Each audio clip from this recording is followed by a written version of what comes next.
நாம் இன்றைக்கு ஒரு சின்ன சப்ஜெக்ட் பார்க்க போகிறோம். ஆசரிப்பு கூடாரம். ஆசரிப்பு கூடாரத்தில் இருக்கிற பொன் தூப பீடம் என்று சொல்லுவார்கள். கோல்டன் ஆல்டர் ஆஃப் இன்சென்ஸ் என்று சொல்லக்கூடிய ஒரு தூபபீடத்தை பற்றி ஒரு பாடத்தை தான் நாம் இன்றைக்கு படிக்க போகிறோம்.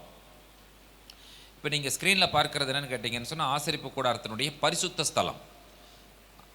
ஆசரிப்பு கூடாரத்தில் 3 பகுதிகள் இருக்கிறது. ஒன்று பிரகாரம், இரண்டாவது பரிசுத்த ஸ்தலம், மூன்றாவது மகா பரிசுத்த ஸ்தலம். பிரகாரத்தில் 2 பொருட்கள் இருக்கிறது, 2 ஃபர்னிச்சர்ஸ். ஒன்று பலிபீடம், ரெண்டாவது வெண்கல தொட்டி. பரிசுத்த ஸ்தலத்திற்கு போயிட்டீங்கன்னு சொன்னால் 3 இருக்கிறது. அது இப்போ நீங்கள் பார்க்குறது பரிசுத்த ஸ்தலம் தான். 3 இருக்கிறது. ஒன்று மெனோரானா பொன் குத்து விளக்கு. 7 கிளைகளுடைய 7 அகல்களுடைய பொன் குத்து விளக்கு, அதற்கு பேர் மெனோரா. அதற்கு பிறகு சமூக தப்பம் வைக்கக்கூடிய மேஜை. மூன்றாவது தூபபீடம், பொன் தூபபீடம். இது பரிசுத்த ஸ்தலத்தில் இருக்கக்கூடிய 3 பொருட்கள். அதை தாண்டி இன்னொரு செக்ஷன் இருக்குது. அதுதான் இருக்கிறதுலே சிறிய பகுதி. அது என்னன்னு கேட்டிங்கன்னா மகா பரிசுத்த ஸ்தலம். அதிலே காணப்படுவது உடன்படிக்கை பெட்டி. இப்போது மொத்தம் 6 ஃபர்னிச்சர் இருக்குது, 6 பொருள். என் கூட சேர்ந்து பின்னால் சொல்லுங்கள் பார்க்கலாம். பலிபீடம், வெண்கல தொட்டி, மெனோரா, சமூக தப்ப மேஜை, பொன் தூப பீடம், உடன்படிக்கை பெட்டி. இன்றைக்கி காலையில் நான் ஒரு இடத்துல மீட்டிங் பண்ணேன். அந்த மீட்டிங்கில் நான் சொல்லுங்கன்னு சொல்லும் பொழுது சொல்கிறதுக்கு ஆலையில் அவ்வளோ பேர் இருந்தாங்க. வாயே திறக்க மாட்டேன்ட்டாங்க. இங்கே நான் வாய் திறக்கிறதுக்கு முன்னால் நீங்கள் வாய் திறக்கிறீங்க. இந்த மாதிரி ஒரு கூட்டத்தில் பேசினா தான் எனக்கு சந்தோஷமாக இருக்கும். சொல்லுங்கன்னு சொன்ன உடனே எவ்வளோ அழகாக சொல்கிறீங்க. நான் சில சமயம் யோசிக்கிறது, ஒருவேளை நான் சொல்கிறது அவங்களுக்கு புரியலையா, இல்லை உண்மையாகவே காது கேட்காதவங்கள தான் கொண்டு வந்து உட்கார வச்சுட்டாங்களா? இந்த செவிடும் ஊமையும் சொல்லி ஒரு பள்ளி இருக்கும், கேள்விப்பட்டிருக்கீங்களா நீங்கள்? டெஃப் அண்ட் டம் ஸ்கூல்.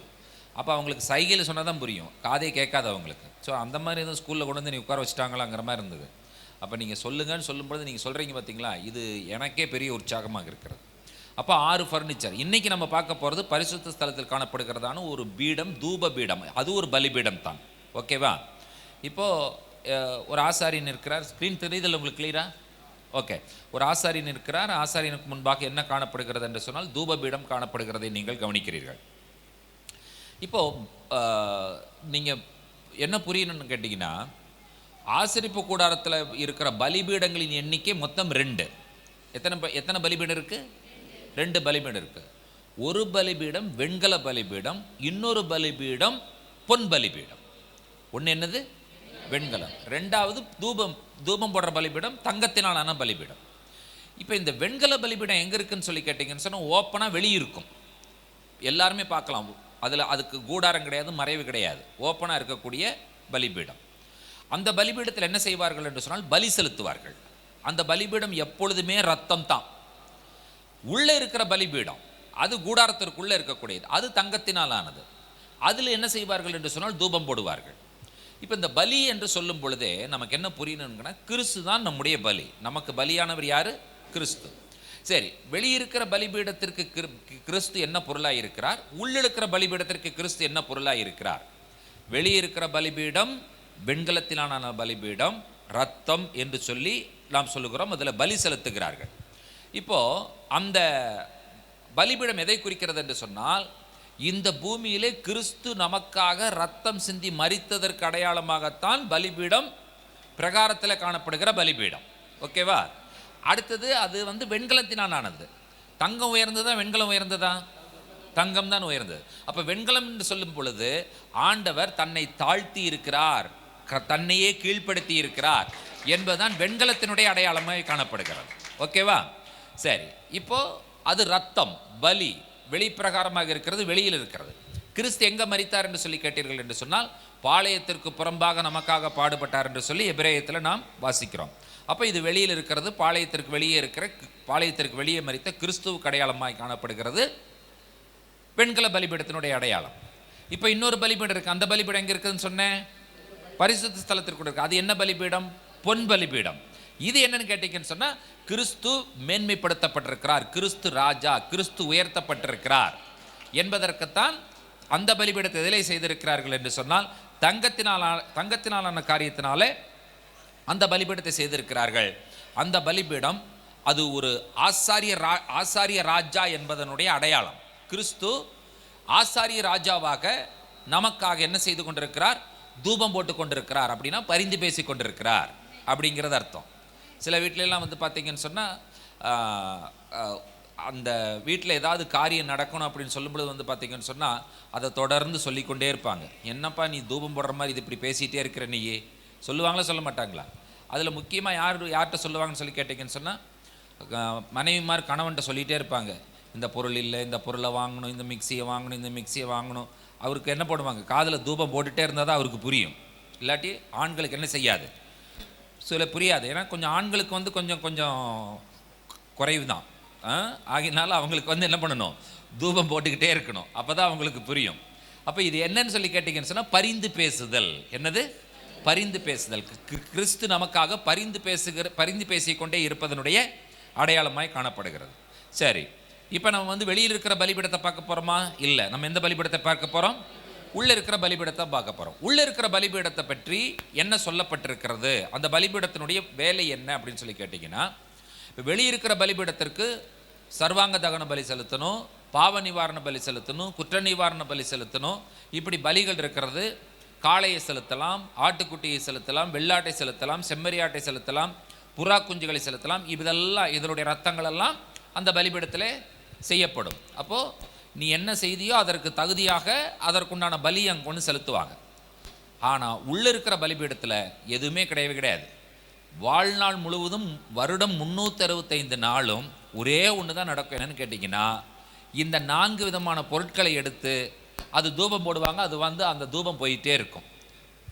இப்போ யாத்திராகமம் 30ஆம் அதிகாரம் 34-38 வசனங்கள் படிங்க பார்க்கலாம் யாராவது ஒருவர். பின்னும் கர்த்தர் மோசேயை நோக்கி, சுத்த வெள்ளை போலமும் குங்கிலியமும் அல்பான் பிசினுமாகிய கந்த வர்க்கங்களையும் சுத்தமான சாம்பிராணியையும் நீ சம நிறையாக எடுத்து தைலக்காரன் செய்கிறது போல அதற்கு பரிமளமேற்றி துப்புரவான பரிசுத்த தூப வர்க்கமாக்கி அதில் கொஞ்சம் எடுத்து பொடியாக இடித்து நான் உன்னை சந்திக்கும் ஆசரிப்பு கூடாரத்தில் இருக்கும் சாட்சி சந்நிதியில் வைப்பாயாக.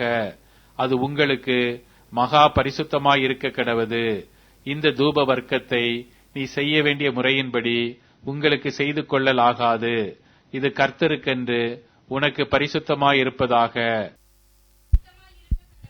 போதும். இப்ப கர்த்தர் என்ன சொல்லியிருக்காருன்னு பார்த்தீங்கன்னா, என்னென்னலாம் எடுக்க சொல்லியிருக்காரு படிங்க. சுத்தமான வெள்ளை போளம், அடுத்தது குங்கிலியம், அடுத்தது அல்பான் பிசின், அடுத்தது சாம்பிராணி. இது என்ன பண்ணணுமா? வசனம் சொல்லுது பார்த்தீங்கன்னா, இவைகளை நீ என்ன செய்யணும்னு சொல்லி கேட்டீங்கன்னு சொன்னால் சம நிறையாக எடுத்து. சம நிறையாகன்னு சொல்லி கேட்டிங்கன்னு சொன்னால், இப்போது ஒன்று 50 கிராம் எடுத்தீங்கன்னா மற்றதெல்லாம் எவ்வளோ தான் எடுக்கணும்? எல்லாத்தையும் 50 கிராம் எடுக்கணும். எடுத்துட்டு என்ன பண்ணணும்னு சொல்லி கேட்டிங்கன்னு சொன்னால், எல்லாத்தையும் மிக்ஸ் பண்ணி ஒன்றா இடிக்கணும்.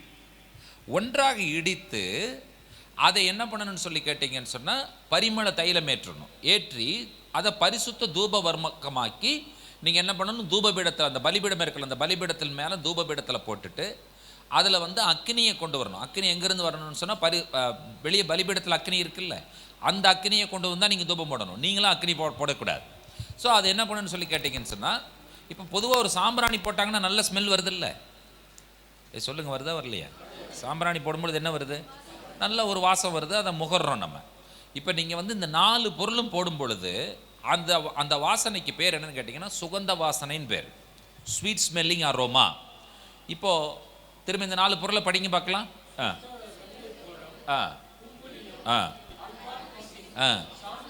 சரி, இதில் எத்தனை பேர் இந்த 4 பொருளையும் பார்த்துருக்கீங்க? ஆனால் ஒன்று பார்த்துருப்போம், சாம்பிராணி மட்டும் பார்த்துருப்போம். சாம்பிராணி நம்ம எதுக்கு பயன்படுத்துவோம்? வாசனைக்காக வீட்டில் போடுறதுக்காக பயன்படுத்துவோம். அப்புறம் திட்டுறதுக்கும் பயன்படுத்துவோம் இல்லை? என்னென்னு திட்டுவாங்க பார்த்தீங்களா? உங்களுக்கு நல்லா தெரிஞ்சிருக்கு. திட்டிருக்கீங்களா நீங்கள் யாராவது இருக்கு முன்னால்? இல்லை திட்டு வாங்கியிருக்கீங்களா? இல்லை திட்டு வாங்கினதுனால தெரிஞ்சுதா, திட்டினதுனால தெரிஞ்சுதா? எனக்கு எப்படி தெரிஞ்சு தெரியுமா? திட்டு வாங்கி திட்டினதுனால தெரிஞ்சுது. முதல்ல திட்டு வாங்கினா தானே தெரியும். என்ன சொல்லுவாங்க? டே என்னடா மட சாம்பிராணியாக இருக்கிற சொல்லுவாங்கல்ல. ஸோ இதில் நமக்கு சாம்பிராணி மட்டும்தான் தெரியும். இப்போது நீங்கள் என்ன கேட்டிங்கன்னா, இந்த இந்த வார்த்தைகளை நம்ம கேட்டிருக்கோம். வெள்ளைப்போளம்னு கேட்டிருப்போம். வெள்ளைப்போளத்தை மட்டும் நம்ம கேட்டிருப்போம். எப்போ கேட்டிருப்போம்? கிறிஸ்மஸ் அன்னைக்கு கேட்போம் இல்லையா?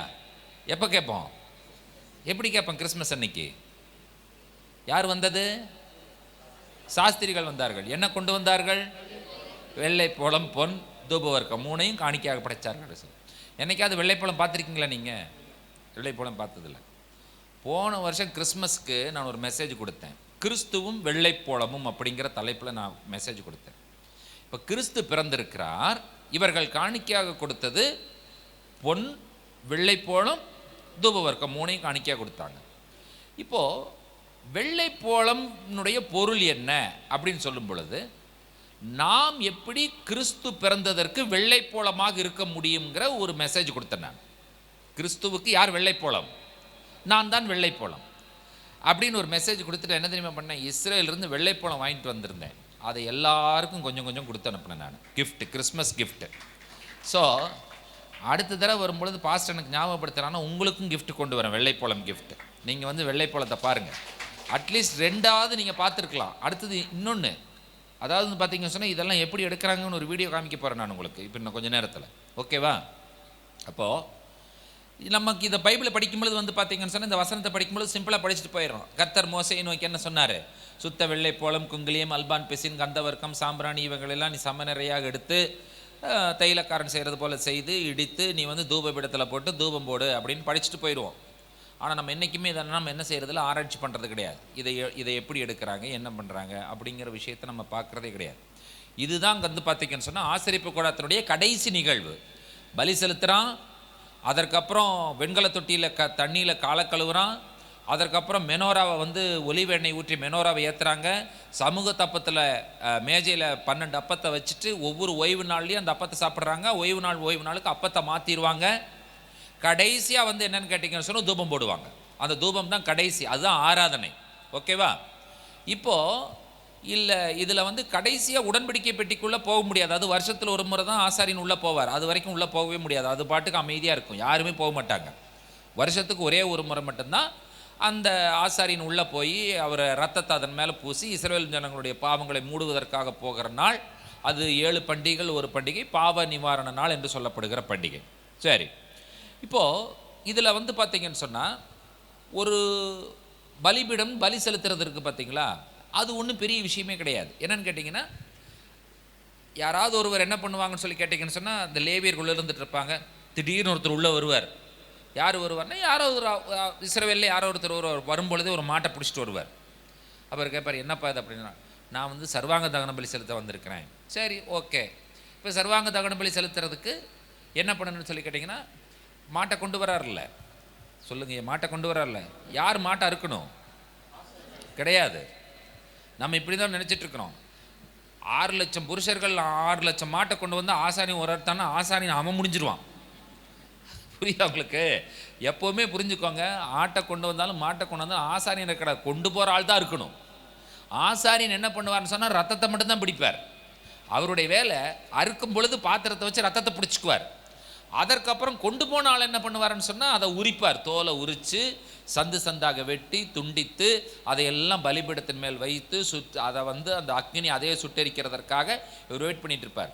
ஆசாரியன் ரத்தத்தை பிடிச்சி கொம்புகளில் தடவுறது, இந்த மாதிரி காரியங்கள் தான் ஆசாரியனுக்கு வேலை இல்லையா? அப்போ ஆட்டை கொண்டு போனாலும் மாட்டை கொண்டு போனாலும் புறா கொச்சை கொண்டு போனாலும் அறுக்க வேண்டியது யார்? கொண்டு போகிறவங்க தான் இருக்கணும். எல்லாத்தையுமே ஆசாரியன் அறுத்தாருன்னா ஆசாரியன் நிலைமை என்ன ஆகுறது யோசிச்சு பாருங்கள், பார்க்கலாம். ஒரு நாளைக்கு 10 பேர் 10 மாட்டை கொண்டு வந்துட்டாங்க, அதோட முடிஞ்சாரா அவரு? சொல்லுங்க, அவ்வளோதான். அவருடைய லைஃப் அதுக்கப்புறம் எக்ஸ்டெண்ட் ஆகவே ஆகாது. அன்றைக்கி அவர் என்ன பண்ணிடுவான்னு சொல்லி கேட்டீங்கன்னு சொன்னால் பரலோகம் அவர் டைரெக்டாக கொண்டு போயிடுவாண்டிங்கிறது தான். சரி, இப்போ அது பலி செலுத்துறதுக்கு ஆசாரியனுக்கு ஒன்றும் வேலையும் கிடையாது. அவர் ரத்தத்தை பிடிச்சிக்கிட்டாரு, வேலையை முடிஞ்சது. அதுக்கப்புறம் அந்த மாட்டை அறுத்தது அந்த ரத்தத்தினுடைய காரியங்கள் இவரோட கை காலில் பட்டுருச்சுன்னா அதை கழுவுறது அது ஈஸியான வேலை தான். கையும் காலையும் கழுவுறது கஷ்டமா? கிடையாது, ஒன்றுமே இல்லை. அதுக்கப்புறம் உள்ளே வர்றாரு, மெனோராவுக்குள்ளே எண்ணெய் ஊற்றுறது. இந்த விளக்குக்கு எண்ணெய் ஊற்றுற வேலை கஷ்டமாக ஈஸியாக? ரொம்ப ஈஸி. எண்ணெய் ஊற்றுறது தானே இல்லையா? பாட்டில் எண்ணெய் இருக்கும், அதை தூக்கி ஊற்றினா முடிஞ்சு போச்சு, அவ்வளோதான். அப்புறம் சமூக தப்பத்துக்கு வேலையே கிடையாது. 12 அப்பம் வெளியே சுட்டு கொண்டு வருவாங்க, அது பாட்டுக்கு வச்சுருவாங்க, அது பாட்டுக்கு பேசாமல் இருக்கும். ஒரு வாரத்துக்கு இருக்கும். ஒரு வாரம் முடிஞ்சது என்ன பண்ணுவாங்கன்னு சொன்னால் ஆசாரிகள் எடுத்து சாப்பிட்டுக்குவாங்க. இப்போ இந்த ஆசாரியனுக்கு இருக்கிறதுலே கஷ்டமான வேலை எதுன்னு கேட்டிங்கன்னா இந்த பொன் தூப பீடத்திற்குள்ளே இருக்கிறதா கஷ்டமான வேலை. நீங்கள் கேட்கலாம், இதில் என்னங்க கஷ்டம் இருக்குது? கொஞ்சம் வெள்ளைப்பூளை விட ஒரு 50 கிராமு, அப்புறம் குங்குலியும் ஒரு 50 கிராம் எடு, அப்புறம் அல்பான் பிசின் ஒரு 50 கிராம் எடு, சாம்பிராணி 50 கிராம் எடு, நல்லா வச்சு இடிச்சு கொண்டே பலிபீடத்தில் போடு. இதில் என்ன கஷ்டம் அப்படின்னு நீங்கள் கேட்கலாம். அதில் என்ன கஷ்டம் இருக்குதுன்னு நீங்கள் பாருங்கள். இப்போது இந்த 3 பொருள் இருக்குல்ல, இப்போ நீங்கள் வந்து பார்த்தீங்கன்னு சொன்னால் இதுதான் சுத்தமான வெள்ளைப்போளம். கையில் வச்சுருக்கிறது என்னது? சுத்தமான வெள்ளைப்போளம். உங்களுக்கு யாருக்காவது வெள்ளைப்போளம் எங்கேருந்து கிடைக்கிது, எப்படி கிடைக்குதுன்னு தெரியுமா? சத்தமாக சொல்லுங்கள். தெரியாது. அதனால தான் நான் இங்கே நின்றுருக்கேன், உங்களுக்கு தெரிய வைக்கணுங்கிறது தான் இங்கே வந்திருக்கிறேன் நான். ஓகே, இப்போ ஒரு சின்ன வீடியோ வருது பாருங்கள், வெள்ளைப்போளம் எப்படி எடுக்கிறாங்கன்னு சொல்லிட்டு.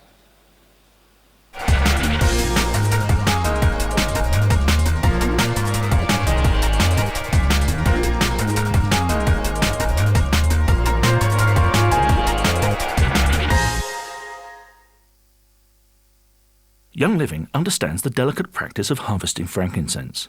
Modern Arabians collect frankincense resin by hand, just as it was done thousands of years ago. The harvester takes a specialized knife and delicately scrapes down a small portion of the frankincense tree's bark. Milky liquid races to the surface, later solidifying into a delicate resin to keep the tree's precious water from escaping.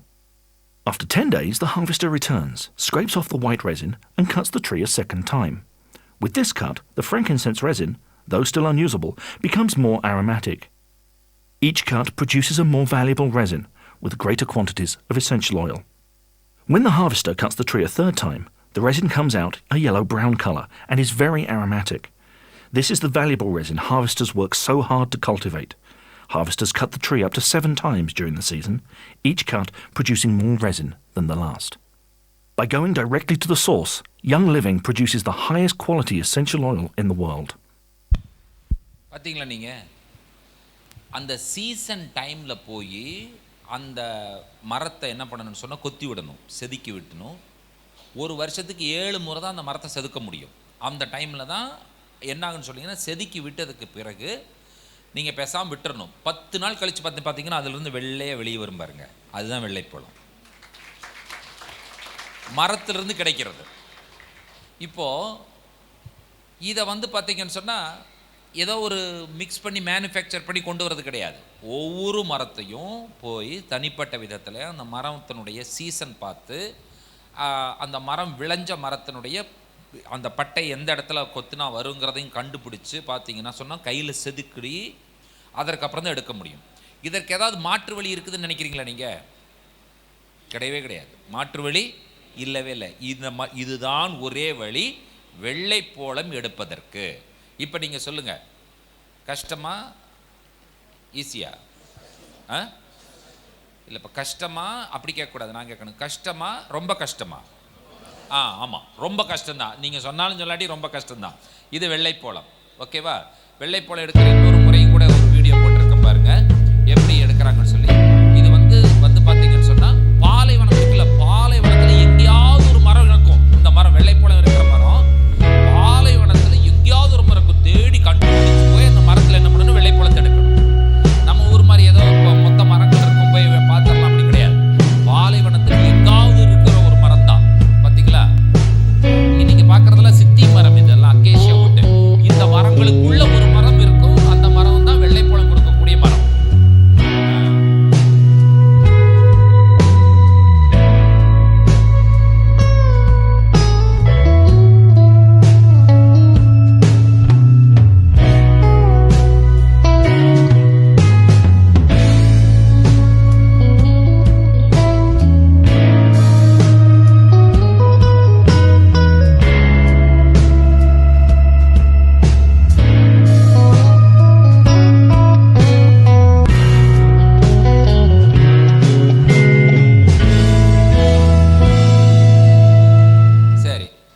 வெள்ளைப்பழம் எப்படி கண்டுபிடிச்சிட்டிங்கல்ல? Okay, இப்போ அடுத்ததுக்கு போகலாமா? அடுத்தது என்னது? குங்கிலியம். என்னைக்காவது இந்த மாதிரி வார்த்தைகளை கேட்டுருக்கீங்களா நீங்கள்? நம்ம சும்மா படிச்சிருப்போம், ஆனாலும் இந்த மறந்துருப்போம். இப்படி உள்ள ஒரு வார்த்தை இருக்குதுங்கிறது நமக்கு தெரியாது. குங்கிலியம்னா ஏதாவது ஐடியா இருக்கா உங்களுக்கு? நீங்கள் என்ன நினச்சாலும் ஐடியா வராது. நீங்கள் தலைகீழாக நின்னாலும் என்ன செய்யாது, உங்களால் யோசிக்க முடியாத ஐடியா வரவே வராது. குங்கிலியம்னா என்னன்னு சொல்லிட்டு. குங்கிலியம் என்பது என்ன, அந்த ஸ்க்ரீனில் போட்டிருக்கிறோம், படிங்க பார்க்கலாம். அவ்வளோதான். இது செங்கடலில் இருக்கிற ஒரு விதமான நத்தை இருக்குல்ல, அந்த நத்தையை பிடிச்சி அந்த நத்தையில் இருக்கிற உள்ளுக்குள்ள இருக்கிற விஷயங்கள் எல்லாம் வெளியே எடுத்துட்டு அந்த ஓடு தான் என்ன பொருள் பண்ண குங்கிலியம். Before beginning the preparation of incense that includes onycha, the onycha must first be soaked in clean water so that any biological remnants of mollusks that may be present can swell and whiten, making it possible to remove them mechanically. The word onycha in the Greek translation of the Septuagint corresponds to the Hebrew word sheshele. According to biblical scholars, this term most likely refers to the operculum of a mollusk, a hard, disc-like plate that closes the shell. When ground, this substance was used as one of the ingredients in the sacred incense of the tabernacle. The use of onycha as a component of incense has a history spanning several millennia, dating back to approximately the 6th or 5th century BCE. In the Old Testament book of Exodus 30:34, the Lord Yahweh instructs Moses on how and from what to make the incense intended for burning in the tabernacle, through the smoke of which the Lord would communicate with him. This is followed by a rather long and meticulous mechanical process of cleaning the mollusk, opercula from biological residues, algae, sand, and other extraneous materials. After thoroughly cleaning the raw onycha, rinse it well under running water. Then transfer it into a container of appropriate size and completely submerge it in vinegar. இதுதாங்க குங்கிலியம். Let it soak for approximately 2 to 3 weeks. இது பார்க்க வரைக்கும் யோசிக்க முடிஞ்சதா? குங்கிலியம் இதுதாங்கிறத நம்மளால் யோசிக்க முடிஞ்சதா? முடியவே முடியாது. இப்போது இது பார்த்தீங்கன்னு சொன்னால் ஆண்டவர் இந்த நத்தை எந்த கடலில் மட்டும் அனுமதிச்சிருக்காரு சொன்னால் செங்கடலில் மட்டும் அனுமதிச்சிருக்கிறார். என்ன காரணம்னு கேட்டிங்கன்னா, இஸ்ரேல் மக்கள் செங்கடலை கடந்து வரும் பொழுது ஆண்டவர் இந்த குங்கிலியத்தை ஆண்டவர் தயார் பண்ணி எடுத்துக்க சொல்லியிருக்கிறார். கடல் ரெண்டாக பிளந்துருச்சு. நீங்கள் நினைக்க முடியாது கடல் ரெண்டாக பிளந்தானே ஜாலியாக நடந்துட்டான்னு சொல்லி. ஜாலியாக நடக்கலை. கடல் ரெண்டாக பிளந்ததுக்கப்புறம் குங்கிலியம் எடுத்திருக்கான். அவன் என்ன எடுத்திருக்கான்? குங்கிலியம் எடுக்காமல் விட்டுருந்தானா வாழ்நாளெல்லாம் அவனால் என்ன செஞ்சுருக்க முடியாதுன்னா பலி தூபம் போட்டிருக்கவே முடியாது. கர்த்தர் எப்படி டீச் பண்ணியிருக்கார் பார்த்தீங்களா அழகா. ஆனால் இதெல்லாம் நமக்கு தெரியவே தெரியாது இல்லையா? செங்கடலை கடந்துட்டாங்க, ஆண்டவனுடைய வாழ்க்கையில் இருக்கிற கடலை எல்லாம் தளர்ந்து உன்னை நடந்து போக பண்ணுவார் அப்படின்னு நம்ம சொல்லிடுவோம். ஐயா நீங்கள் நினைக்கக்கூடாது அவன் சும்மா நடந்து வந்துட்டான்னு சொல்லி. நடந்து போகும்பொழுது ஆண்டவர் உனக்கு வேலை தான் கொடுத்தார். நடந்து போகும்பொழுது என்ன செஞ்சார்? அவனுக்கு ஆண்டவர் வேலை தான் கொடுத்தார். கீழே குனிஞ்சு எல்லா குங்கிலையும் பொறுக்கிக்கோ, அது வரைக்கும் என்ன பண்ணுறேன், பார்வோனுடைய சேனை உள்ளே விடாமல் தடுக்கிறேன். குங்கிலியம் எடுக்காமல் போனான்னா அவனை பலி செலுத்த முடியாது. அவ்வளோதான். புரிஞ்சுதா உங்களுக்கு? குங்கிலியம். அப்போ இது கஷ்டமா, இது ரொம்ப கஷ்டமா? ஆமாம், அது ரொம்ப கஷ்டம், இது ரொம்ப ரொம்ப கஷ்டம். வெள்ளைப்போளம் ரொம்ப கஷ்டம், குங்கிலியம் ரொம்ப ரொம்ப கஷ்டம். மூணாவது என்னது? அல்பான் பிசின். இது பாருங்க, அல்பான் பிசின் எப்படி எடுக்கிறாங்க பாருங்க. அல்பான் பிசின்ங்கிறது என்னன்னு படிங்க பார்க்கலாம். நெறியாசிப்பார் செடி. சொல்லு, படிங்க.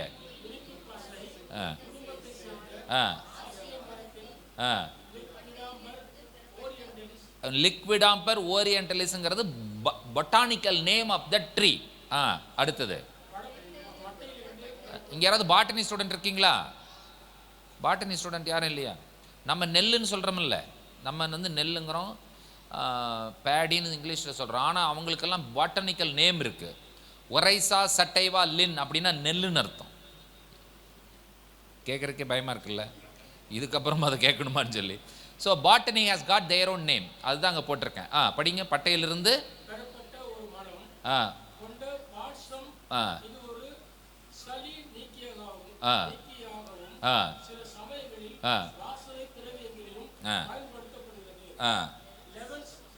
ஸ்ட்ரோக்ஸ் அழைக்கப்படுகிறது.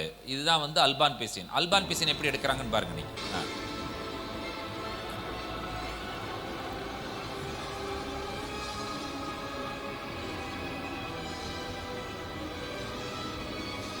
A single pop from this tree releases something ancient and powerful. This comes from the balsam fir, found across Canada and parts of the US. Under its bark are small resin bubbles, and when they pop, they release Canada balsam, a thick golden resin. For centuries, it's been used to treat infections, make perfumed products, and even start fires in seconds. Sticky, simple, and surprisingly powerful. Which is why இப்போ என்ன பண்ணுவாங்கன்னு சொன்னால், இது வேற ஒரு மரம். இந்த மரம் வந்து பார்த்தீங்கன்னு சொன்னால் விளையும் பொழுது அங்கங்கே மொட்டு மொட்டா அது விளைஞ்சதுக்கப்புறம் வரும். அந்த மொட்டை இப்படி அமுக்குனீங்கன்னா கொஞ்சமாக ஒரு 2 சொட்டு வரும். அப்போ அவ்வளோ வேணும்னு சொன்னால் எத்தனை மரத்தில் எத்தனை மொட்டை அமுக்கணும்? புரியுதா உங்களுக்கு? இல்லை புரியுதா புரியலையா? இப்போது வெள்ளை போலத்துக்கு போய் மரத்தை கொத்தி விட்டுட்டு பேசாமல் அமைதியாக விட்டால் அதுவாக வெளியே வந்தால் தான் வெள்ளை போலம். நீங்கள் உருவாக்க முடியாது. அடுத்தது செங்கடலில் போய் நீங்கள் என்ன பண்ணணும்னு சொல்லி கேட்டிங்கன்னு சொன்னால், அந்த நத்தையை பிடிச்சி அந்த நத்தையை சுத்தமாக க்ளீன் பண்ணி. இன்னொன்று நீங்கள் புரிஞ்சுக்கணும், ஆண்டவருக்கு நத்தை நான் கோஷர், சாப்பிடக்கூடாது. நத்தை என்னது? நான் கோஷர். நான் கோஷரை ஆண்டவர் எப்படி கோஷராக மாற்றி உள்ளே கொண்டு வராருன்னு பாருங்க நீங்கள். அதுதான் ரொம்ப முக்கியம். இந்த நத்தை, இறால், நண்டு, லாப்ஸ்டரு இதெல்லாம் என்னன்னு கேட்டிங்கன்னு சொன்னால், ஆண்டவரால் லேவியராகமம் 11ஆம் அதிகாரத்தில் விலக்கப்பட்ட உணவு வகைகள். அப்போ இந்த ஷெல்லெல்லாம் இருக்கிறது சாப்பிடக்கூடாதுன்னு சொல்லி ஆண்டவர் சொல்லியிருக்காரு. அப்போ அந்த ஷெல்லை வந்து ஆண்டவர் எங்கே கொண்டு வரணும்? தூபபீடத்தில் ஆண்டவர் கொண்டு வந்து போடுறார். எவ்வளோ அற்புதமான விஷயம் என்பதை யோசிச்சு பாருங்க. அப்போ அதை க்ளீன் பண்ணி அவங்க எடுத்து வைக்கிறாங்க. 2வது பொருள். 3வது அல்பான் பிசின் பார்த்தீங்க. ஒரு மரத்தை போய் கொஞ்சம் கொஞ்சமாக நசுக்கி அதிலிருந்து வந்து ட்ராப்பாக வர்றது தான் என்னது? அல்பான் பிசின். அப்போ சாம்பிராணி நமக்கு தெரியும். இப்போது அடுத்தது என்னன்னு கேட்டிங்கன்னு சொன்னால் சாம்பிராணி. இப்போ நீங்கள் யோசிச்சு பாருங்க, இந்த 4ஐயும் எடுத்து என்ன பண்ணணும்னு சொல்லி கேட்டிங்கன்னு சொன்னால் தூபம் போடணும். படிங்க பார்க்கலாம், ஸ்க்ரீனில் தெரியறத. ஆ ஆ ஆ ஆ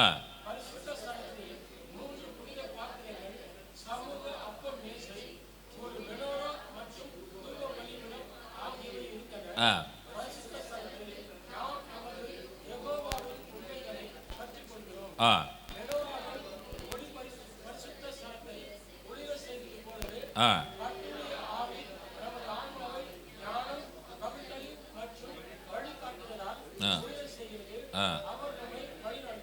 ஆ ஒவ்வொரு ஓய்வு நாளிலும் ஆ ஆ ஆ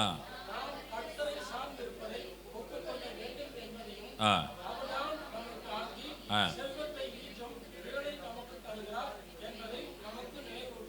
ஓகே, நீங்களே படிச்சிட்டீங்க, அதனால் இதுக்கு நான் விளக்கம் தேவையில்லை இந்த ஸ்க்ரீனுக்கு. இப்போது என்ன பொருள் அப்படின்னு சொல்லி கேட்டிங்கன்னு சொன்னால், இது வந்து இந்த தூபம் போடுறதுங்கிறது வந்து பார்த்தீங்கன்னு சொன்னால் 2 வகை பொருள் படும். ஒன்று ஆராதனை, இன்னொன்று நாம் ஏறெடுக்கிறதான அந்த விண்ணப்ப ஜபம். ஒன்று இன்டர்செசரி ப்ரேயர், இன்னொன்று என்னது? கைகளை உயர்த்தி ஆராதிக்கிற ஆராதனை. அதற்கு அடையாளம் தான் இது. இப்போ சங்கீதக்காரன் என்ன சொல்லுகிறார்? 141ஆம் சங்கீதம் 2வது வசனத்தில். எல்லாம் சேர்ந்து படிங்க பார்க்கலாம். ஸ்க்ரீன்லேயே இருக்குது, படிங்க.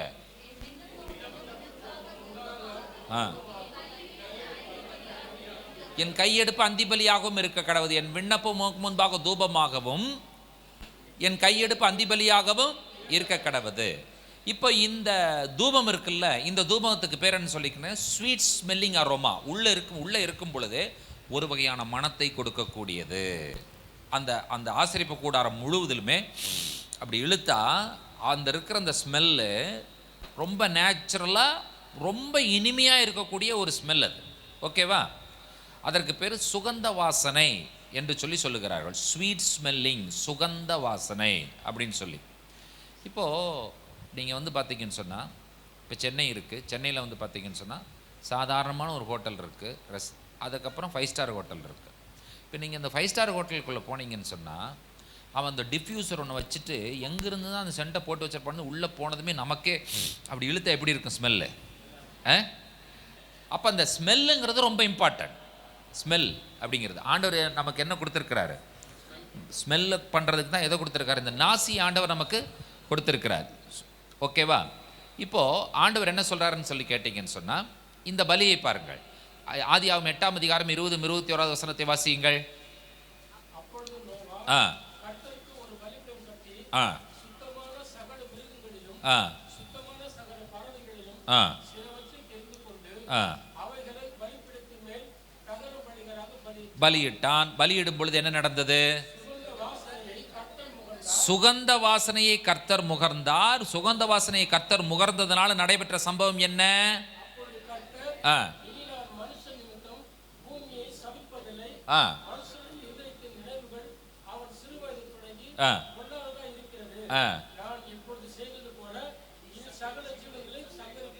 எப்ப செஞ்சாரு? எப்ப சொன்னார்? இத சுகந்த வாசனையை முகர்ந்ததனால ஆண்டவர் செய்தார். சுகந்த வாசனை முகர்ந்ததனால ஆண்டவர் என்ன செய்கிறார்? இனி நான் பூமியை சபிக்க மாட்டேன்னு சொல்லிட்டார்.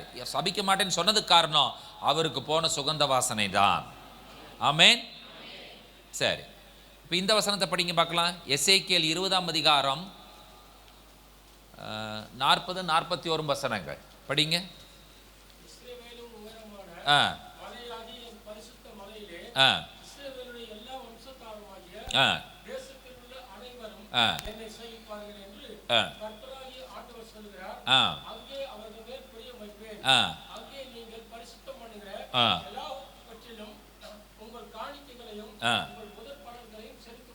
கேட்பேன்.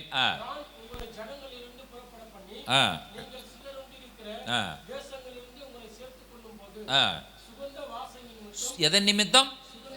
சுகந்த வாசனை நிமித்தம் நான் உங்கள் பேரில் பிரியமாயிருப்பேன்.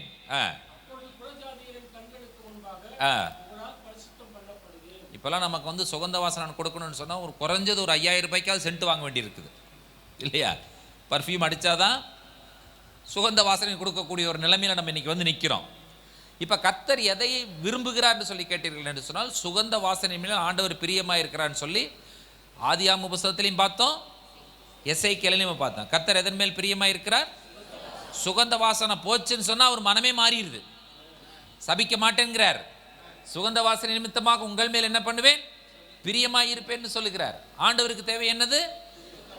சுகந்த வாசனை. சொல்லுங்க, ஆண்டவருக்கு தேவை என்னது? சுகந்த வாசனை.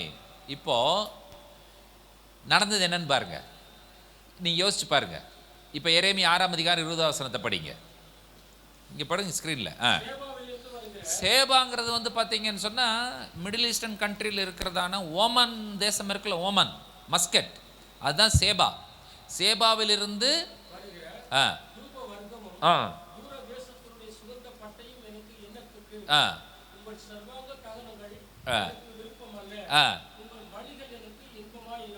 இப்போ நீங்கள் யோசிச்சு பாருங்களேன். நீங்கள் நல்ல சூப்பரான பர்ஃப்யூம் அடிச்சுட்டு ஒரு 15,000 ரூபாய் விலை கொடுத்த ஒரு பர்ஃப்யூம் வாங்கியிருக்கீங்க. எவ்வளோ காஸ்ட்லி? 15,000 ரூபாய் இருந்தால் ஒரு மாதத்துக்கு நம்ம எவ்வளோ மளிகை சாமானை வாங்கலாம். அதையெல்லாம் விட்டுட்டு நம்ம யாரோ ஒருத்தர் பெரிய ஆளை சந்திக்க போகிறோன்னு சொல்லிட்டு பர்ஃப்யூம் அடிச்சுட்டு போனால் அங்கே போய் பார்க்கும் பொழுது என்ன இவ்வளோ பேட் ஸ்மெல் வருதுன்னு எப்படி இருக்கும்? உங்களுக்கு இருக்குமா இருக்காதா? யோசிச்சு பாருங்கள். இல்லை நீங்கள் எப்படி ஃபீல் பண்ணுவீங்க சொல்லுங்கள்? என்னடா 15,000 ரூபாய் கொடுத்து வாங்கிட்டு வந்தோம், அடிச்சுட்டு இந்த பெரிய ஆளை பார்க்கலான்னு வந்தோம், அவர் என்ன உள்ளே நுழைஞ்சதுமே கிட்ட வராத ஸ்மெல் பேடாக இருக்குது வெளியே போன்னு சொல்கிறாரு அப்படின்னு சொல்லும்போது உங்கள் மனசு எப்படி இருக்குன்னு சொல்லுங்கள். என்ன வேதனைப்படும், அப்புறம் ரொம்ப கஷ்டமாக இருக்கும். அப்புறம் ஒருத்தர் வேதனைப்படுங்கிறார், ரொம்ப கஷ்டமாக இருக்குங்கிறார் இன்னொருத்தர், அப்புறம் வேறு யாருக்கு என்ன பண்ணும்? எப்படி ஏன்டா நம்ம 15,000 ரூபாய் செலவு பண்ணோம் அப்படிங்கிற மாதிரி இருக்கும். அடுத்தது இதெல்லாம் உங்களுக்கு, இவங்களுக்கு என்னது அழுகையே வந்துடும். இவங்க அழுதுருவாங்க. என்னால் இவ்வளோ காசு கொடுத்து வாங்கிட்டு வந்து கடைசியில் இப்படி ஆகிப்போச்சுன்னு சொல்லி பெண்கள் வந்து பார்த்தீங்கன்னு சொன்னால் அழுதுருவாங்க அவங்க. அப்போ எவ்வளோ வேதனை யோசிச்சு பாருங்க. இப்போது ஆண்டவர் என்ன சொல்கிறாரு? ஆமோஸ் 5:21 என்ன சொல்கிறாரு? வெறுக்கிறேன், உங்கள் ஆசரிப்பு நாட்களில் எனக்கு பிரியமில்லை. இப்போ நீங்கள் என்ன யோசிக்கிறேன்னு கேட்டிங்கன்னா, இவ்வளோ கஷ்டப்பட்டு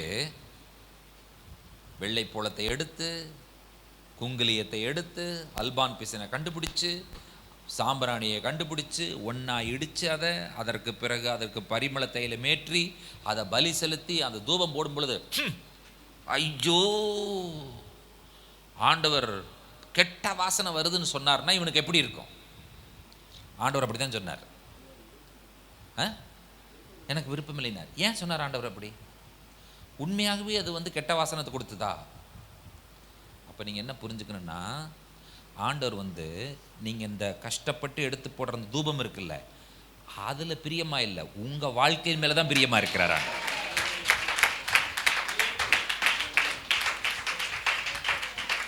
சிலர் நினைக்கிறாங்க, நான் ஸ்தோத்திரம் சொல்லிட்டு ஆண்டவர் பிரியப்பார். எந்த மனுஷன் ஸ்தோத்திரம் சொன்னா ஆண்டவர் பிரியப்படுவார் தெரியுமா? நல்ல செயல்களை செய்து உண்மையுள்ள மனிதன் வாயிலிருந்து வருகிற ஸ்தோத்திரத்தில் தான் ஆண்டவர் பிரியமா இருப்பார். சிலர் நினைக்கிறாங்க ஆராதிச்சுட்டு ஆண்டவர் பிரியமா இருப்பாரு. ஆராதிக்கிறது ஈஸிங்க. இப்போ வந்து இப்போ கீபோர்டை போட்டோ இல்லாவிட்டால் ஒரு மைக் செட்டை வச்சு ஒரு 4 பேர்த்த கூட்டி ஆலேலூயா ஆலேலூயான்னு சொல்கிறது ஈஸி. ஆனால் இவன் எவ்வளோ கஷ்டப்பட்டிருக்கான் பாருங்க ஆராதிக்கிறதுக்கு. பழைய ஏற்பாட்டில் இஸ்ரவேல் மக்கள் ஆராதிக்கிறது கஷ்டப்பட்டிருக்காங்களா கஷ்டப்படலையா? அந்த தூபம் போடுறதுக்கு நீங்கள் கொஞ்சம் உண்மையை வச்சு பாருங்கள். நம்ம 4 சவுத்தில் உட்காந்து ஒரு 4 வீடியோவை பார்த்துட்டோம். நாளைக்கு உங்களை போய் பாலைவனத்தில் விட்டு இதில் பொறுக்கிட்டு வா அப்படின்னு சொன்னால் என்ன பண்ணுவீங்க? பாலைவனத்தில் இறக்கி விட்டதுமே சுருண்டுருவீங்க தெரியுமா உங்களுக்கு? நாங்கள் இஸ்ரேல் கூட்டிகிட்டு போகிறோம்ல, ஜோர்டன் போய் ஃபஸ்ட் நாள் இறங்குவோம். ரொம்ப மன மகிழ்ச்சியாக இருப்பாங்க, பயங்கர சந்தோஷம், மகிழ்ச்சி, உற்சாகம். என்னன்னு கேட்குறீங்க? அதெல்லாம் கேட்டால் மக்களுக்கு பார்த்து இன்னும் எங்கே பார்க்க போகிறோம்? நாங்கள் போய் மோசே வந்து கானான் தேசத்தை பார்த்த இடத்த பார்க்க போகிறோம், லேப மலைக்கு போக போகிறோம். அதற்கப்புறம் எங்கே இஸ்ரேல் மக்கள் பாளையம் இறங்கினாங்களோ அங்கே பார்க்க போகிறோம். அதற்கப்புறம் பிழையாம் எங்கேருந்து சபிச்சாருனோ அந்த ரோட்லாம் போக போகிறோம். ராஜவீதியின் வழியாக இஸ்ரேல் மக்கள் போனால் அந்த வீதி வழியாக நாங்களும் போக போகிறோம். அட்டே அப்போ ஆனந்த சந்தோஷத்தில் இருப்பாங்க. நல்லது. அப்புறம் அதை பார்த்து முடிச்சுட்டு இஸ்ரேலுக்கு போவோம். அடாடாடாடாடா நம்ம இஸ்ரேலுக்கு போகிறோம் அப்படின்னு சொல்லி, ஆண்டவருடைய பூமியில் கால் வைக்க போகிறோம் அப்படின்னு சொல்லி. அப்போ நாங்கள் இஸ்ரேலுக்கு போகும்போது டீச் பண்ணிகிட்டே போவோமா, அந்த காத் கோத்திரத்தினுடைய தேசம் வழியாக தான் உள்ளே போவோம். நாங்கள் ரூபன் கோத்திரத்தில் இறங்கி கால் வச்சு காத்து கொடுத்த தேசத்தின் வழியாக நாங்கள் உள்ளே போகும் பொழுது மக்களுக்கு சொல்கிறதுக்கு வெயிட் பண்ணிகிட்டே இருப்போம். இன்னும் கொஞ்ச நேரத்தில் நாம் இங்கே போய் எதை கிராஸ் பண்ண போகிறோம், யோர்தான் நதியை கிராஸ் பண்ண போகிறோம், யோர்தான் நதியை கிராஸ் பண்ண போகிறோம் அப்படின்னு சொல்லும் பொழுது மக்கள் வெயிட் பண்ணிகிட்டே இருப்பாங்க. அப்போ யோர்தான் நதி வரும் பொழுது ரைட்லையும் லெஃப்டையும் பாருங்க, இப்போ நான் யோர்தான் நதியை கிராஸ் பண்ணிவிட்டு இஸ்ரேல் தேசத்துக்கு வந்துட்டேன்னு சொன்னோன்னே பஸ்ஸே அதிர்ந்துரு கைதட்டி. இதே ஒரு பஸ் மாதிரி தான் இருக்குது எனக்கு. இப்போ போகாமையே நீங்கள் இப்படி கைதட்டினீங்கன்னா போனீங்கன்னா நீங்கள் பஸ்ஸை விட்டே குதிச்சிருவீங்க. யோர்தான் நதிக்குள்ளேயே குதிச்சிருவீங்க நீங்கள். ஆனால் குதிக்க முடியாது, எல்லாம் சீல்டாங்க கம்ப்ளீட்டாக, பஸ் எட்டி கூட பார்க்க முடியாது. சரி, இஸ்ரேலுக்கு போகிறோம், கலிலேயா கடலுக்கு போகிறோம், எல்லா மலைகளுக்கு, தாபோர் மலைக்கு போகிறோம், அதுக்கப்புறம் அந்த கர்மேல் மலைக்கு போகிறோம், பெத்லகேம் போகிறோம், எருசலேம் போகிறோம், எல்லாம் பார்த்து முடிச்சிடுவோம். பார்த்து முடிச்சுட்டு கடைசியாக அப்போ அடுத்தது எங்கே முடியும்? எல்லாம் இஸ்ரேல் தேசம் முடிஞ்சதுக்கப்புறம் இப்போ நம்ம எகிப்துக்கு போக போகிறோம். எகிப்துக்கு என்ன? எகிப்தில் போய் எகிப்துக்கு மக்கள் ரொம்ப பிரியமாக இருப்பாங்க. எகிப்துக்கு போனால் நீங்கள் என்ன எகிப்து எதுக்காக போகிறீங்கன்னு கேட்டால் பிரமிடுகளை பார்க்கணும்னு சொல்லுவாங்க. நான் சொல்லுவேன், அது சுடுகாடு தெரியுமான்னு கேட்பேன் நான். பிரமிடு சுடுகாடு தெரியுமா உங்களுக்கு? ஆமாம், சுடுகாடு தான் அது. அப்படியா அப்படிம்பாங்க. என்னமோ இவங்களுக்கு தெரியாத மாதிரி, அவங்களுக்கு புரியாதானா? அது பிரமிடுகள் உலக அதிசயத்தில் ஒன்றுன்னு சொல்லுவாங்க. நல்லதான், பார்க்கக்கூடாதுன்னு சொல்ல வரல நான். ஆனால் இங்கிருந்த உற்சாகமெல்லாம் அந்த எகிப்துக்கு போகிற வழி வருது பார்த்தீங்களா, அந்த பஸ்ஸில் ஏறி உட்கார வச்ச உடனேயே எல்லாத்துக்கும் காற்றை பிடிங்கி விட்ட மாதிரி ஆயிரும் கம்ப்ளீட்டாக. ஏன்னா இந்த பக்கம் பார்த்தாலும் இந்த பக்கம் பார்த்தாலும் 13 மணி நேரம் ஒரே மலையை பார்த்த மாதிரி தான் இருக்கும். அந்த மலை வழியாகவே போகணும், ஃபுல்லாக பாலைவனம். பஸ்ஸை விட்டு கீழே இறங்கின உடனே அப்படியே சூடு, பயங்கரமான சூடு, அவ்வளோ கடுமையான பாலைவனம். அந்த பாலைவனம் மக்களுக்குள்ளே வந்து பார்த்திங்கன்னு சொன்னால் அந்த எகிப்திற்கு, அதாவது இஸ்ரேலிருந்து எகிப்து கூட்டிகிட்டு போகிற அந்த இதில் தான் வந்து நாங்கள் ரொம்ப ஜாக்கிரதையாக அவங்கள வந்து ரொம்ப சந்தோஷமாக நாங்கள் வச்சுருக்கணும். மற்ற நாள்லாம் அவங்களே சந்தோஷமாக இருப்பாங்க, எங்களை சந்தோஷப்படுத்திட்டு இருப்பாங்க, சந்தோஷமாக மகிழ்ச்சியாக எங்களை வச்சுருப்பாங்க. நாங்கள் வரட்டும் வெயிட் பண்ண அப்படின்னு சொல்லி பார்த்தீங்கன்னு சொன்னால் மூஞ்சி தொங்கி சுருங்கி. அப்புறம் நான் சொல்லுவேன், கொஞ்சம் கவனமாக ஜாக்கிரதையாக இருங்க. எகிப்திலிருந்து இஸ்ரேல் மக்கள் பிரயாணப்பட்டு வரும் பொழுது அவங்க இங்கே தான் முறுமுறுத்தாங்க. அந்த முறுமுறுத்த ஆவி இங்கே தான் சுற்றிட்டு இருக்குது, உங்களை பிடிச்சிக்க போகுது, கவனமாக இருங்கம்மா. நான் அந்த மர்மரிங் ஸ்பிரிட் எங்கே சுற்றிட்டு இருக்கு? இன்னும் அங்கே தான் இருக்குது. நீங்கள் வேணால் போய் பாருங்களேன். நீங்கள் மக்கள் மூஞ்சி பார்த்தீங்கன்னா ஒருன்னு உட்காந்துருப்பான் உள்ளுக்குள்ளே. அவ்வளோ நாள் போட்ட பாட்டு, அல்லேலூயா, ஜெபம், ஸ்தோத்திரம், அதெல்லாம் வந்து இது போட்டில் போகும்பொழுது வந்து பார்த்தீங்கன்னா டான்ஸ் என்ன அடே அப்பா, ஹாவா நகில ஹாவான்னு ஒரு பாட்டு ஹீப்ரூவில் பாட்டு போடுவான், அவனே டான்ஸ் கற்றுக் கொடுப்பான் எல்லாத்துக்கும். இந்த டான்ஸ் இருக்காது, எல்லாமே கப்சாடாக முடிஞ்சு போயிடும். காரணம் என்ன? அந்த பாலைவனம், அதுதான் ரொம்ப கடுமையான இடம். இப்போ நான் என்ன சொல்கிறேன்னா, அந்த கடுமையான பாலைவனத்தில் போய் அவ்வளோ கஷ்டப்பட்டு வெள்ளைப்புலத்தை கொண்டு வந்து, அந்த கடுமையான பாலைவனத்தில் அல்பான் பிசனை கொண்டு வந்து செங்கடல்ல போய் பிடிச்சி அந்த நத்தையை கொண்டு வந்து சாம்பிராணி எடுத்துட்டு வந்து எல்லாம் போட்டு ஆண்டவர் வந்து சந்தோஷப்படுவார்னு பார்த்தா அந்த தூபம் போனதுக்கப்புறம் ஆண்டவர் சொல்ல, ஐயோ அப்பா கெட்ட வாசனை வருது, ஆளை விடுக்கிட்ட அந்த பக்கம் தள்ளி போனால் எப்படி இருக்கும் உங்களுக்கு? யோசிச்சு பாருங்க. அப்போ ஆண்டவர் என்ன கேட்குறாருன்னு கேட்டால், நீ தூபம் போட வர்றில்ல, தூபம் போட வருகிற நீ உன்னுடைய வாழ்க்கையை சரி பண்ணிட்டு அதுக்கப்புறம் தூபம் போடு. நான் உன்னில் தான் பிரியமா இருக்கிறேனே தவிர உன்னுடைய தூபத்தில் பிரியமா இல்லை என்று சொல்லி ஆண்டவர் சொல்லிவிட்டார். வாழ்வது அல்லேலியா சொல்லுவது எது ஈஸி? அல்லேலியா சொல்றது ஈஸி, அல்லேலியா சொல்றது ஈஸி, வாழ்றது கஷ்டம். அப்ப ஆண்டவர் எதை எதிர்பார்க்கிறார்? நீ அல்லேலியாவே சொல்ல வேண்டாம், உன்னோட அல்லேலியா நீயே வச்சுக்கோ, வாழ்ந்து காண்பி போதுன்ட்டார் ஆண்டவர். நீ என்ன பண்ணு? வாழ்ந்து காண்பி. நீங்க ஒன்று புரிஞ்சுக்கோங்க, கிறிஸ்தவ வாழ்க்கை வாழணும்னா, உண்மையான கிறிஸ்தவ வாழ்க்கை வாழணும்னா, யார் ஒருவர் அதிகமான கிரயம் செலுத்துவதற்கு ஆயத்தமாக இருக்கிறாரோ அவர் தான் கிறிஸ்தவ வாழ்க்கையை வாழ முடியும். சாதாரண வாழ்க்கையில் சாதாரணமாக வாழ முடியாது. அதாவது வந்து எதெல்லாம் ஈஸின்னு சொல்கிறேங்க கவனிங்களேன். வருஷத்தில் எல்லா ஞாயிற்றுக்கிழமையும் தவறாமல் சர்ச்சுக்கு வர்றது ஈஸி, வந்துடலாம். கஷ்டப்பட்டு எங்கேயாவது அடித்து பிடிச்சி வந்துடலாம். ஜெபம் பண்ணுறது 10 நிமிஷமா, அரை மணி நேரமா, 1 மணி நேரமா, ஓகே பண்ணிடலாம். இதில் என்ன இருக்கிறது?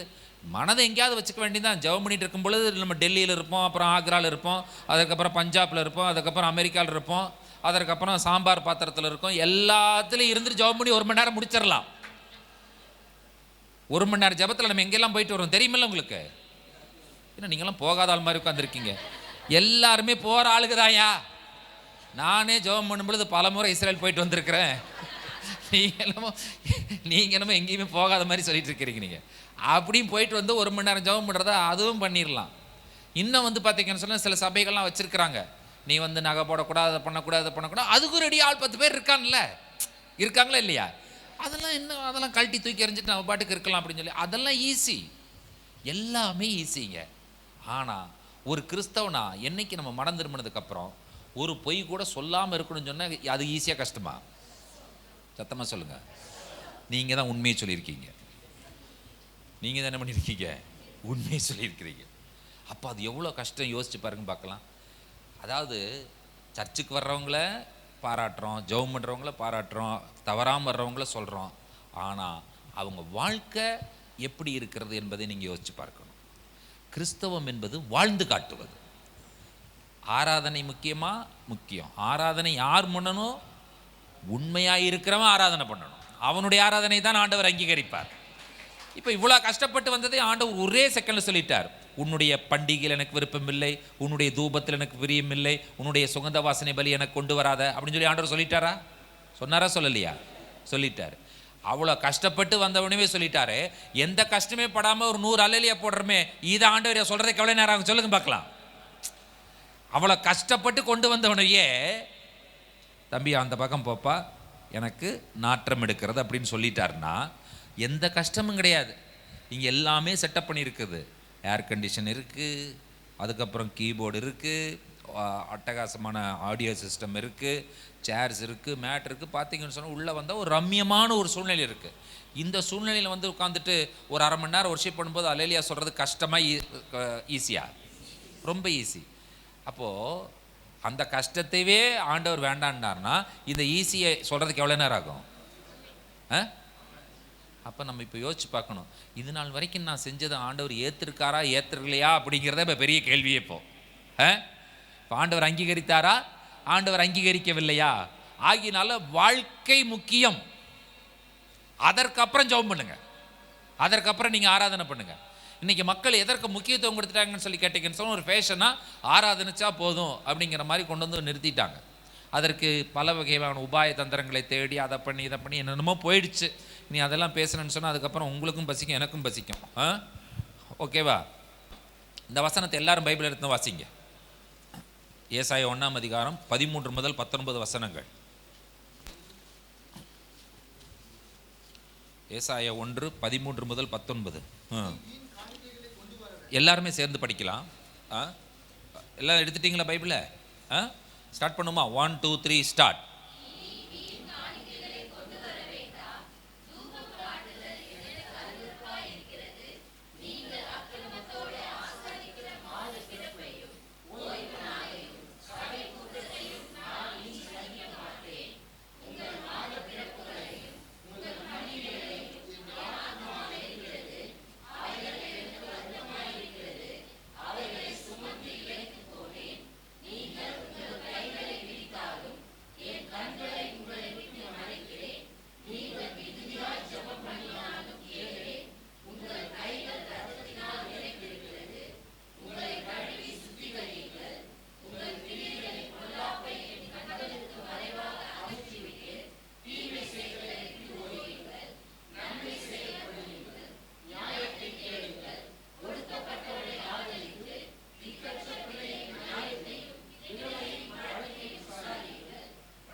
யாருடைய வாய் சொல்லுச்சு?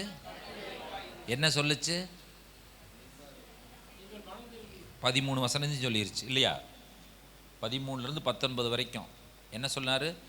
உங்களுடைய காணிக்கைகளை வேண்டாம், உன்னுடைய தூபமும் எனக்கு வேண்டாம், எல்லாமே வேண்டாம், முதல்ல மனம் திரும்பி செவி கொடு, அப்போது நான் இதெல்லாம் ஏற்றுக்கொள்கிறேன்னு சொல்கிறார். அப்போது இங்கே உட்கார்ந்துருக்கிறவங்க நல்லா கவனிங்க. நானும் பாஸ்டரும் இங்கே இருந்தால் என்ன பண்ண முடியும்னு சொன்னால் உங்கள் முகத்தை தான் பார்க்க முடியும். அதாவது வந்து நீங்கள் இந்த பவ்யமாக வச்சுட்டு ஒரு அல்லேலியா சொல்கிறீங்க பார்த்தீங்களா, இதை நாங்கள் பார்க்கலாம். ஆனால் உள்ளுக்குள்ளே ஒன்று இருக்குது பாருங்க, அடாடாடாடாடா, யாருமே கண்டுபிடிக்க முடியாது. அந்த கண்டுபிடிப்பு யாருக்கு மட்டும்தான் தெரியும்னா ஆண்டவருக்கு மட்டும்தான் தெரியும். மனிதன் முகத்தை பார்க்கிறான், பாஸ்டரும் மனிதன் தான், நானும் யார் தான்? மனிதன் தான். உங்கள் கை தட்டு இதெல்லாம் பார்க்கும்பொழுது எனக்கு உற்சாகமாக தான் இருக்குது. ஆனால் உள்ளே என்ன நினைக்கிறீங்க யாருக்கு தெரியும்? ஏன் தான் இவனை கூப்பிட்டு வந்தாங்களாங்கிற மாதிரி இருக்கும் இப்போ இல்லையா? முதல்ல வரைக்கும் நல்லா தான் இருந்துச்சு, வண்டி ஓடிச்சு, கடைசியில் இப்போ நான் சொன்ன அல்லேலியா வீணாயிருச்சோ இல்லையோ, நான் போட்ட ஆராதனை வீணாயிருச்சா, நான் பாடின பாட்டு வீணாயிருச்சா, இத்தனையும் முடிஞ்சு போச்சு அப்படிங்கிற மாதிரி யோசிச்சுட்டு இருக்கலாம். என்ன வேணாலும் நீங்கள் யோசிக்கலாம். ஆனால் உங்களுடைய இருதயத்தின் நினைவுகளை பார்க்கிறவர் யார்? கர்த்தர். அதாவது ஆண்டவருக்கு எதுவுமே அந்தரங்கம் கிடையாது. ஆண்டவருக்கு ஒளிவு மறைவில்லை, இருளும் அவருக்கு மறைவாய் இருக்கவில்லை. ஆகினால வெளிப்பிரகாரமாக செய்கிற எந்த வேலையும் இன்னைக்கு வரைக்கும் ஒரு மாய்மாலமாக ஒரு நடிச்சிட்டு இருந்தீங்கன்னு சொன்னால் இன்னைக்கு நடிப்பை விட்டுருங்க, இன்றைக்கே விட்டுறணும் நடிப்பை. இந்த நடிப்பெல்லாம் ஆண்டவருக்கு வந்து பார்த்தீங்கன்னு சொன்னால் கண்டுபிடிச்சிடலாம். நாங்கள் வேணால் உங்களை பாராட்டலாம், பரவாயில்ல, உற்சாகமாக கைதட்டுறாரு, சத்தமாக கைதட்டுறாரு, வேகமாக கைதட்டுறாரு, குதிச்சு குதிச்சு கைதட்டுறாரு, ஓடி ஓடி கைதட்டுறாரு, இதெல்லாம் நாங்கள் சொல்லலாம். ஆனால் இது ஆண்டவர் சொல்லுவாரா? நீங்கள் யோசிச்சு பாருங்கள். எனக்கு நல்ல பேர் யார்ட்டிருந்து வரணும்? பாஸ்டர்கிட்டருந்து வரணுமா, ஆண்டவர்கிட்டருந்து வரணுமா? ஆண்டவர்கிட்டருந்து வரணும். எத்தனையோ பேர் நாங்கள் நல்லவன்னு சொன்னோம். ஆதி காலத்தில் 35 வருஷம் ஊழியம் செய்கிறேன். நான் பார்த்துட்டு இருந்து எத்தனையோ பேர் நான் நினச்சேன் நல்லவன்னு நினச்சேன். பார்த்தா அவன் தான் குழியை பறிச்சது. வாழ்க்கையில் அப்படி தான் நடந்துச்சு. ஒருத்தர் சொன்னேன், ஒருத்தர் என்கிட்ட வந்து சொன்னார், பாஸ்டர் அவர் கூடவே இருந்து குழி பறிச்சிட்டார் அப்படின்னாரு. நான் சொன்னேன், கூட இருக்கிறோம் தான் குழி பறிக்க முடியும், 1 கிலோமீட்டருக்கு அந்த பக்கம் பறிக்க முடியாது. குழி பறிக்கிறதுக்கு எங்கே தான் இருக்கணும்? தூரத்தில் இருக்கும் பறிக்க முடியுமா? பறிக்கவே முடியாது. அதனால அது நடக்கும், அதனால கவலைப்படாதீங்க, விட்டுட்டு போங்கண்ணே. என்ன பாஸ்டர் இப்படி சொல்லிட்டீங்க? ஆமாம் அதான் உண்மை அப்படின்னு நான். அதனால நாங்கள் யாரெல்லாம் நல்லவன்னு நினச்சோமோ அவன் தான் கடைசியில் வினையாக முடிஞ்சுது. ஆனால் என்ன காரணம்னா அவனோட முகம் அந்த மாதிரி முகம், அந்த மாதிரி ஒரு பவ்யம், அந்த மாதிரி ஒரு சாந்தம், அந்த மாதிரி ஒரு பரிசுத்தம், இதெல்லாம் பார்த்து நாங்கள் வந்து 1 நாள் 2 நாளில் 35 வருஷமாக ஏமாந்துட்டுருக்கிறேன் நான். இன்னும் ஏமாறுவீங்கன்னு கேட்டால் வேறு வழி இல்லை. இனியும் அடுத்த வருஷம் வாழ்நாளெல்லாம் ஏமாறுறதை தவிர வேறு வழியே இல்லைங்கிற மாதிரி ஆகிப்போச்சு. ஆகினால என்ன சொல்கிறேன்னு சொன்னால், நீங்கள் இந்த பவ்யமாக வச்சுக்கிறது, முகத்தை வச்சுக்கிறதெல்லாம் நல்லது தான். இது ஆண்டவருக்கு பிடிக்குமான்னு பாருங்கள். இது ஆண்டவருக்கு பிடிக்குமா? அவ்வளோ கஷ்டப்பட்டு வந்த இஸ்ரவேல் மக்களை ஆண்டவர் வந்து, சரி இவ்வளோ கஷ்டப்பட்டு வந்திருக்கிறான், பரவாயில்லப்பா கொஞ்சம் எடுத்துக்கிறேன் நான் சொல்லவே இல்லை. வெறுக்கிறேன், துர்நாற்றம், வெளியே போ, எனக்கு வேண்டாம் என்று சொல்லி ஆண்டவர் சொல்லிட்டார். நல்லா கவனிங்க. ஆண்டவர் உங்களை முகருகிறாரா, நீங்கள் கொண்டு வருகிற பலியை முகருகிறாரா என்று சொல்லி கேட்டால், கர்த்தர் யாரைத்தான் முகருகிறார் என்று சொன்னால் உங்களைத்தான் முகருகிறார். ஆமென். எத்தனை பேருக்கு மகிழ்ச்சியாக இருக்கிறது? ஆண்டவரே, என்னையே நான் ஜீவ பலியாக கொடுக்கிறேன் என்று சொல்லி சொல்லப்பட்டிருக்கிறது. இப்போ ஆண்டவருக்கு ஏற்கும் பலிகள் இங்கே சொல்லப்படுற சங்கீதக்காரன் சொல்லுகிறார், தகன பலி உனக்கு பிரியமானதல்ல, நறுங்குண்டதும் நொறுங்குண்டதுமான ஆவியின் நிற புறக்கணீர் என்று சொல்லி சொல்லப்பட்டிருக்கிறது. யாத்ராமத்தில் பார்த்தீங்கன்னு சொன்னால் அதை எடுத்து பொடியாக இடிக்கணும், அப்போ அதை நொறுங்கணும். அப்போ நொறுங்குண்ட இருதயத்திலிருந்து வருகிற பலியை தான் ஆண்டவர் அங்கீகரிக்கிறவராக இருக்கிறார். பவுலினுடைய வார்த்தைகள் என்ன வருகிறது என்று சொல்லி கடைசியாக எல்லாரும் சேர்ந்து சத்தமாக படிக்கலாம். 2 கொரிந்தியர் 2ஆம் அதிகாரம் 14-15 வசனங்களை படியுங்கள்.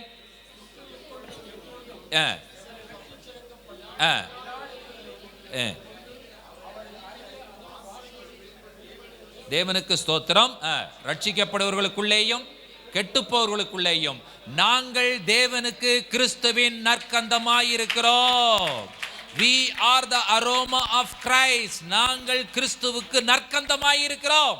எத்தனை பேர் கிறிஸ்துவுக்கு நற்கந்தமாய் இருக்க ஆசைப்படுகிறீர்கள்? ஒரு அல்லேலூயா சொல்லுங்க, சந்தோஷமா. கர்த்தர் தாமே இங்கு அமர்ந்திருக்கிற ஒவ்வொருவரையும் கிறிஸ்துவின் நற்கந்தமாய் இருக்க ஆண்டவர் உதவி செய்வாராக என்கிறதான வாழ்த்துதலோடு ஆசீர்வாதத்தோடு நிறைவு செய்கிறோம். கர்த்தர் உங்களை ஆசீர்வதிப்பாராக. God bless you.